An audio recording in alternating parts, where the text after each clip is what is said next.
2002 और गुजरात के राइट्स, लेकिन उसके पहले के कुछ दिनों का मैं आपको एक एक 12-15 महीने का एक चित्र आपके सामने पेश करना चाहूँगा, ताकि एक आपको अंदाज़ आ जाए कि क्या स्थिति थी। जैसे 24 दिसंबर 1999, यानी 3 साल पहले की बात है। काठमांडू से दिल्ली जो फ्लाइट आ रही थी, वो हाईजैक कर के अफ़गानिस्तान ले जाया, कंधार में ले गए और भारत के सैकड़ों यात्रियों को बैन बनाया गया। पूरे भारत में एक बहुत बड़ा तूफ़ान था, लोगों की ज़िंदगी और मौत का सवाल था। अब 2000 के अंदर हमारे यहाँ लाल किले में आतंकी हमला हुआ दिल्ली में। एक नया और उसके साथ तूफ़ान जुड़ गया। 11 सितंबर 2001 अमेरिका में ट्विन टावर पर बहुत बड़ा आतंकी हमला हुआ।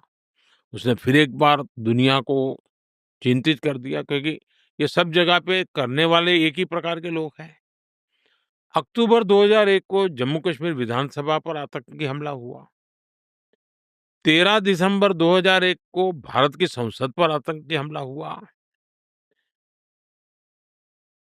यानी आप उस समय के एक 8-10 महीने की घटनाएँ देखिए, वैश्विक स्तर की घटनाएँ, आतंकी घटनाएँ, खून-खराबे की घटनाएँ, निर्दोष लोगों की मौत की घटनाएँ। तो कोई भी एक प्रकार से अशांति के लिए एक चिंगारी काफ़ी होती है, स्थिति पैदा हो चुकी थी। ऐसे समय अचानक 7 अक्टूबर 2001 मुझे मुख्यमंत्री बनने का दायित्व मेरे सर पे आ गया अचानक, और वो भी मेरी सबसे बड़ी ज़िम्मेवारी थी। गुजरात में जो भूकंप आया था, उस भूकंप के रिहैबिलिटेशन के लिए बहुत बड़ा काम था, और पिछली शताब्दी का वो सबसे बड़ा भूकंप था। हज़ारों लोग मारे गए थे। तो एक काम के लिए मेरे लिए सीएम का काम मेरे ज़िम्मे आ गया। बहुत महत्वपूर्ण काम था, और मैं शपथ लेने के बाद पहले दिन से इस काम में जुड़ गया था। मैं एक ऐसा व्यक्ति हूँ जो कभी सरकार नाम से मेरा कोई रिश्ता नहीं रहा। मैं सरकार में कभी रहा नहीं। मैं सरकार क्या होती है जानता नहीं था। मैं कभी एमएलए नहीं बना, मैं कभी चुनाव नहीं लड़ा। मुझे जीवन में पहली बार चुनाव लड़ना पड़ा। मैं 24 फरवरी 2002 मैं पहली बार एमएलए बना, एक चुना हुआ जनप्रतिनिधि बना, और मैं पहली बार 24 तारीख को या 25 तारीख को या 26 तारीख को गुजरात विधानसभा में मैंने पैर रखा। 27 फरवरी 2002 विधानसभा में मेरा बजट सत्र था, हम हाउस में बैठे थे, और उसी दिन, यानी अभी मुझे एमएलए बने 3 दिन हुए थे,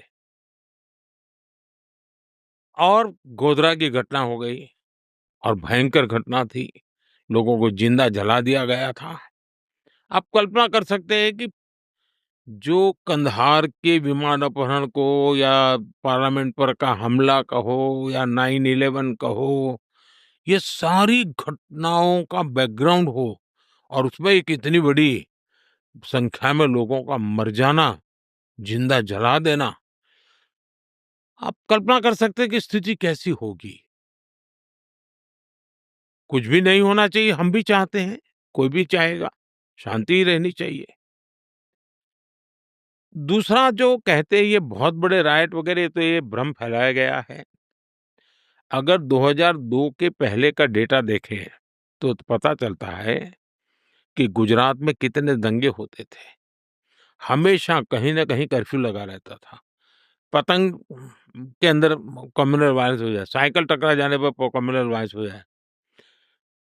2002 से पहले गुजरात में 250 से ज़्यादा बड़े दंगे हुए थे, और 1969 में जो दंगे हुए थे, वो तो करीब 6 महीना चले थे। अरे तब तो हम कहीं थे ही नहीं दुनिया के उस चित्र में, उस समय की मैं बताऊँ। और इतनी बड़ी घटना, एक ऐसा स्पार्किंग पॉइंट बन गया कि कुछ लोगों की हिंसा हो गई, लेकिन न्यायालय ने उसको बहुत डिटेल में देखा है, लंबे अरसे। और उस समय हमारे जो विरोध के लोग हैं वो सरकार में थे, और वो तो चाहते थे कि हम पर जितने आरोप लगे थे हमको सजा हो जाए। लेकिन उनके लाखों कोशिश के बाद भी जुडिशरी ने पूरी तरह डिटेल में उसका एनालिसिस किया, 2-2 बार किया, और पूरी तरह निर्दोष। जिन लोगों ने गुनाह किया था, उनके लिए न्यायालय ने अपना काम किया है। लेकिन सबसे बड़ी बात है, जिस गुजरात में साल में कहीं-कहीं दंगे हुआ करते थे, 2002 के बाद आज 2025 है, गुजरात में 20-22 साल में कोई बड़ा दंगा नहीं हुआ, पूरी तरह शांति है। और हमारी कोशिश ये रही है कि हम वोट बैंक की राजनीति नहीं करते। हम सबका साथ, सबका विकास, सबका विश्वास, सबका प्रयास, इसी मंत्र को लेकर के चलते हैं।